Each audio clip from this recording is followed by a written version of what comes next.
Welcome to HardScript. Help me reach 5,000 subscribers. Support the video with a like and leave your thoughts in the comments.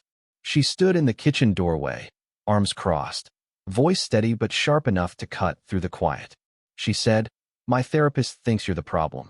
I didn't look up from my coffee. I just said, "Then tell your therapist the problem just solved itself." My name's Ryan Carter, 36, software engineer. The kind of man who doesn't yell to make a point. He plans, acts, and lets silence finish the job. My ex's name is Jessica, 32, marketing consultant. Smart, confident, always the loudest person in the room.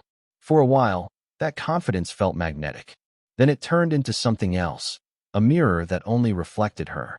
When she said that line about her therapist, she expected a reaction, a fight, maybe even an apology, but all she got was stillness. She stood there waiting, eyes narrowing when she realized I wasn't going to argue. That silence unsettled her more than shouting ever could. I finished my coffee, set the mug down, and told her I'd pack my things by noon. No explanation, no drama, just finality. She tried to stop me then, not with softness, but confusion. She said she didn't mean it like that her therapist was just helping her process. I told her I was done being processed.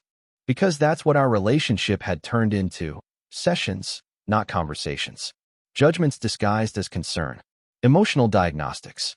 When I walked out that afternoon, I didn't slam the door. I didn't even look back. The silence that followed wasn't painful. It was clean, like stepping out of a burning house and finally breathing air that didn't smell like smoke. Later that night, she called. I didn't answer. The next morning, she texted, asking if I'd really left for good. I replied with one word, yes. She didn't respond after that. But 3 days later, a friend of hers, someone I'd never spoken to directly, sent me a message. She said Jessica had broken down in her therapist's office. Apparently, she'd spent an hour explaining why she was now single. Turns out, her therapist forgot to mention one thing. Some problems disappear when they run out of patience. And I was done being analyzed. When I left Jessica's apartment that day, I didn't take much. A duffel bag, my laptop, and the quiet I'd been saving for years. The streets were empty, the morning cold. I remember thinking how silence sounds different when it's your own choice. It's not loneliness. It's control. I checked into a small rental downtown. A temporary place, minimal furniture, a view of the city that looked like freedom. For the first few days, I didn't speak to anyone. I just worked, ate, and slept. The world kept spinning without her. And that realization was both comforting and humbling. Jessica's name still appeared on my phone sometimes. Calls, texts, voice messages I didn't open. Each one felt like an echo from a room I'd already left. Then one night, I got a message from her therapist. Not directly, but through an email forwarded by mutual friends. It wasn't meant for me, but someone had sent it anyway. It was part of a newsletter, some motivational piece about toxic partners who can't handle emotional accountability. I read the first line and laughed quietly. I didn't need to read the rest. For years, Jessica had treated therapy like ammunition. Each session another reason I wasn't enough. But therapy only works if the patient's honest, and Jessica never was. That week, I went back to the gym. I hadn't realized how much tension I carried until it started to leave my body. Every drop of sweat felt like reclaiming ground I'd given up too easily. I started eating better, sleeping longer, walking farther. Small things, but each one felt like defiance. Not against her, but against the version of myself that tolerated too much. A few days later, I saw her by accident. A coffee shop near my office. She was with her therapist. I recognized the woman from a photo on Jessica's phone. They were laughing about something, but when Jessica looked up and saw me, her smile froze. I nodded once, nothing more. The next morning, she called. Her message said she'd realized something. That therapy might have taught her how to speak, but losing me taught her how to listen. I didn't reply. Some lessons don't need witnesses. The morning after she left that message, I woke up earlier than usual. The city outside my window was still dark, the streets empty except for a few cars heading nowhere fast. I made coffee, stood by the glass, and thought about how strange it felt to have peace that didn't depend on someone else's mood. Jessica had always needed conflict. It gave her identity, a sense of control. Without it, she unraveled. I didn't hate her for that. I just finally saw her for what she was, a person trying to fix her reflection by shattering the mirror. And I'd been that mirror for too long. I went through the motions that day: work, gym, groceries, but something inside me was shifting. I'd spent years being careful with my words, walking on emotional eggshells. Now, every step I took felt heavier but more certain. That evening, I got a call from her best friend, Megan. She said Jessica wasn't doing well, that she'd been crying during sessions, blaming herself one minute and me the next. I listened quietly. Megan said Jessica still believed therapy could fix what she'd broken. I told her it couldn't, not because therapy doesn't work, but because truth can't heal someone who keeps rewriting it. The next few days were uneventful. But peace has a way of feeling suspicious when you've lived in tension for too long. You keep waiting for something to explode. The explosion came a week later, in the form of a text from Jessica. She said her therapist wanted to speak with me. Just one session, she wrote. To get closure. I didn't reply right away. I stared at that message for an hour, wondering if this was another test. Finally, I agreed, but only on one condition: no manipulation, no dramatics. She said she just wanted honesty. The session was on a Thursday evening. Neutral ground, neutral faces. The therapist spoke first, using all the soft, clinical language in the world. She asked how I felt. I told her I felt fine. She asked what I thought went wrong. I said it was simple. Jessica loved control more than connection. The room went silent. Jessica started to cry, but not the kind that asks for comfort. It was the kind that comes when someone realizes the conversation isn't about them anymore. The silence in that room was different from the silences we'd shared at home. Back then, my quiet was defensive, a shield. But here, it was control. The therapist glanced at Jessica, then back at me, as if trying to decide who needed saving more. I wasn't angry. I wasn't cold. I was just done. Jessica tried to explain. She said I'd stopped communicating, that my calmness made her feel ignored. I listened, hands folded, waiting for the usual script: the blame, the pity, the performance. It came right on cue. She said she'd tried everything, even therapy, to make our relationship work. The therapist nodded like she'd rehearsed it too. Then she asked me what I wanted to say. I said that some people don't want a relationship, they want a reflection. And when the mirror stops flattering them, they call it broken. The therapist shifted uncomfortably. Jessica froze. I could feel her trying to find the next line, something sharp enough to regain control. But there was nothing left to weaponize. The silence that followed wasn't mine this time. It was hers. After the session ended, the therapist thanked me for coming, said closure was important. I nodded and walked out without looking back. As I reached the parking lot, Jessica called after me, voice trembling. She said she didn't mean what she'd said that day in the kitchen. I turned and told her that maybe she didn't, but she still said it. And words, once spoken, can't be pulled back just because regret feels heavy. I got into my car and drove away. The sunset was fading behind the skyline, orange bleeding into gray. I didn't feel victorious, just free. Freedom doesn't roar, it exhales. The next morning, I woke up to a message from the therapist herself. She said Jessica had canceled her next appointment and mentioned that I'd handled myself with dignity. I deleted the message, but not before reading it twice. Later that day, I went for a run. The air was cold, sharp against my lungs. Every step felt like shedding something I didn't know I was still carrying. I realized then, silence isn't the absence of noise. It's the presence of self. After that session, I didn't hear from Jessica for almost a month. Not a text, not a call, not even one of those accidental messages people send when they're trying to remind you they exist. It was strange at first, like standing in a room that used to echo and realizing it finally doesn't anymore. I filled the silence with routine. Work, gym, reading. I'd forgotten how simple life could be when it wasn't a performance. I started sleeping through the night again, waking up rested, not waiting for the next argument disguised as a conversation. I didn't realize how exhausting emotional management could be until I stopped doing it. One afternoon, while getting groceries, I ran into Megan again, Jessica's best friend. She looked uncomfortable, said Jessica had switched therapists, said she'd been trying to understand what went wrong. I just nodded. She hesitated, then said Jessica had been telling people I'd become distant, detached. I smiled slightly. Tell her distance isn't cruelty, I said. Sometimes it's survival. Megan didn't respond. She just nodded, quietly agreeing. That night, I got a text from an unknown number. It was Jessica. She said she'd finally realized her therapist couldn't fix something she'd been breaking. She said she missed the version of me that stayed even when she didn't deserve it.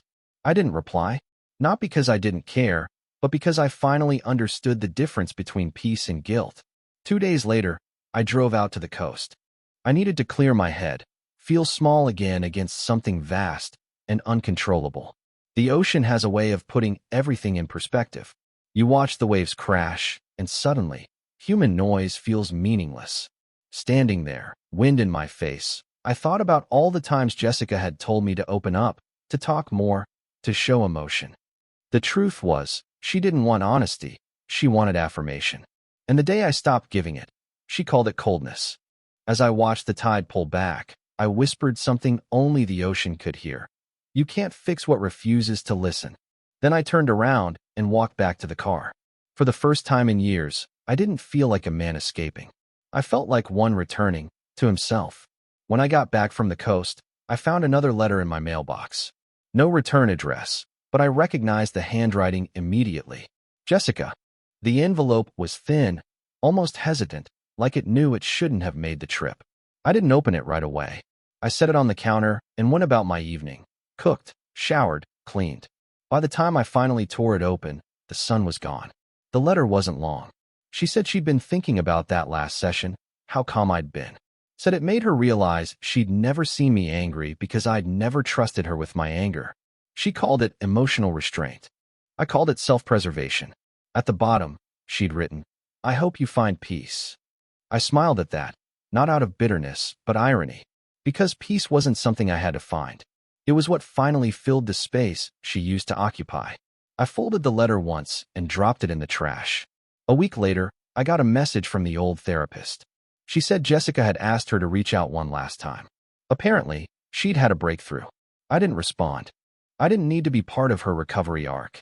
Sometimes the kindest thing you can do for someone is leave them exactly where they left you, behind. That weekend, I met someone new. Her name was Erin. She worked in logistics, had a quiet laugh, and didn't need to talk just to fill the air. We met at a friend's barbecue. Nothing planned, nothing forced. When she asked about my past, I told her only the truth, that I'd spent too long in a relationship where I forgot how to breathe.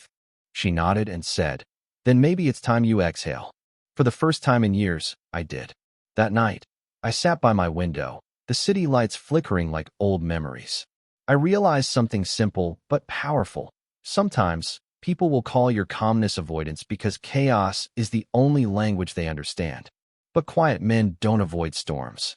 We just learn when to stop standing in the rain. Erin and I started seeing each other more often, quietly, without any of the intensity that had defined my past. She didn't pry. She didn't need to win. She just existed beside me, like still water, steady, unpretentious, real. I didn't tell her much about Jessica. I didn't have to. The way I moved, the way I spoke, probably said enough. One evening, after dinner, Erin asked me what I'd learned from my last relationship. I thought about it for a long moment before answering. I told her I'd learned that silence isn't always peace, and noise isn't always chaos. Sometimes, silence is distance. And sometimes, noise is a cry for attention you should never answer. She nodded, understanding. That was her strength. She didn't fill the air with unnecessary words. And maybe that's why being around her didn't feel like performing. It felt like healing. A few days later, I ran into Jessica again. It wasn't planned. I was grabbing coffee downtown, and she walked in wearing the same perfume she used to drown herself in before arguments. She saw me before I could look away. She smiled, awkward but polite, like two people pretending the past was just a misunderstanding. She said she'd been doing better, that she'd stopped seeing her old therapist. I congratulated her. She said she was learning to take accountability. I told her that was good, and it was. Then she asked if I was seeing someone. I didn't lie. I said yes. She paused, smiled faintly, and said, "I hope you're happier." There was no sarcasm this time, no edge. Just acceptance, or something close to it. I wished her the same and left. That night, I told Erin about the encounter. She just said, "Closure doesn't always look like an ending. Sometimes it's just a quiet nod." She was right. For the first time, the past didn't sting. It didn't linger. It was simply over. Later, As I lay in bed, I thought about that first moment in the kitchen when Jessica told me her therapist thought I was the problem. Maybe she was right back then. Because the problem wasn't her words, it was my silence before I learned what to do with it. A few weeks passed, and life finally started feeling steady again. Not exciting, not dramatic, just solid. I'd never realized how underrated that was. There's a certain peace in routine, in knowing that the ground under you won't shift without warning. Work was good. Aaron and I were slow, deliberate. No big declarations, no promises we couldn't keep. Just consistency. One evening, after a long day, we sat on my balcony watching the rain. She said she liked the sound of it, that it reminded her of starting over. I told her I used to hate the rain because it always seemed to show up during arguments. She smiled and said, "Then maybe it's time to rewrite what rain means to you." That line stuck with me. Rewriting meaning. That's exactly what I'd been doing without realizing it. The next morning, I woke up to a message from an unknown number. Jessica again. She said she'd found someone new, that she hoped I was doing well. I didn't feel jealousy or nostalgia, just relief. People like her need to keep moving until they find a version of themselves they can tolerate.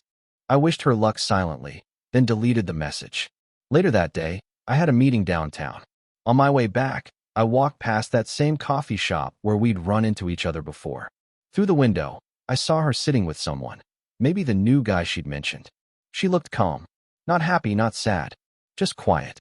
For a moment, I wondered if she'd finally learned what her therapist couldn't teach her, that some consequences don't arrive as punishment, they arrive as silence. That night, I thought about how everything had unfolded. The fights, the sessions, the accusations. All of it led to one truth I couldn't deny. Sometimes people confuse calm for coldness because they've never met someone who doesn't need chaos to feel alive. Aaron came over later, bringing takeout. We ate, laughed, talked about everything and nothing. No analysis, no communication exercises, no pretending to be perfect. As she left, she kissed my cheek and said, "You're the quietest man I've ever met, but I never feel alone around you." That was the difference. Silence, when it's earned, isn't empty. It's full. Months went by, and the weight of the past faded into something distant, like a sound you can't quite hear anymore. Every now and then, I'd catch myself remembering small things. Jessica's perfume, the way she used to turn every sentence into a debate. But it wasn't pain that came with those memories anymore. It was clarity, the kind that only arrives after you've stopped trying to justify why you stayed. Aaron and I grew closer, not through grand gestures, but through the quiet things. Cooking together, reading in silence, laughing about nothing. I'd started to realize that peace doesn't come from what someone gives you. It comes from what they don't take away. One night, while we were watching a movie, Aaron asked if I believe people can really change. I thought about it for a moment before answering. I told her people can, but only when the loss finally outweighs their denial. She smiled and said, "Then she must have lost a lot." I didn't have to ask who she meant. A week later, I got an email from an unfamiliar address. It was from Jessica's old therapist. The subject line just said, "For your awareness." Inside was a short note. She wrote that Jessica had stopped therapy, moved out of the city, and mentioned she'd finally accepted responsibility. The therapist said she thought I should know, because closure works both ways. I didn't reply. Some stories end best without applause. That weekend, Aaron and I drove out of town, just a few hours away, no plans, just space. We stopped at a diner off the highway, ordered coffee, and talked about the kind of life we wanted to build. Nothing extravagant, just honest. I realized how rare that was. When we got back that night, I found the old notebook I used to keep back when things were bad. Pages filled with thoughts I couldn't say out loud, fears I never shared. I tore out the last page, wrote one final line, and closed it for good. It said, "Peace doesn't arrive when they stop talking. It arrives when you no longer need to be understood." And for the first time, I didn't need to explain anything, to her, to anyone. Silence had finally said enough. The last time I heard Jessica's name, it came from someone else's mouth. A mutual acquaintance mentioned she'd started a new life in another state, quieter, more grounded. I didn't ask for details. I didn't need them. Some stories aren't meant to be revisited. They're meant to be closed like doors you no longer live behind. By then, Aaron and I had settled into something that didn't need constant definition. It wasn't dramatic. It wasn't loud. It was steady, deliberate. I'd stopped mistaking peace for boredom. There's a beauty in simplicity once you've survived chaos. One evening, we went for a walk along the river. The city lights reflected off the water, soft and fractured. She asked if I ever regretted how things ended. With Jessica, the therapist, the silence that followed. I told her no. Regret only makes sense when you'd still choose the same person, knowing everything you know now. And I wouldn't. She squeezed my hand, but didn't say anything. She didn't need to. That was the difference between them. Jessica had always needed to fill the silence. Erin respected it. With her, quiet wasn't awkward. It was trust. Later that night, I sat by the window after she fell asleep. The city hummed below, alive but distant. I thought back to that morning in the kitchen, the words that started it all. My therapist thinks you're the problem. And my reply, calm, simple, final. Then tell your therapist the problem just solved itself. Back then, it sounded like anger disguised as control.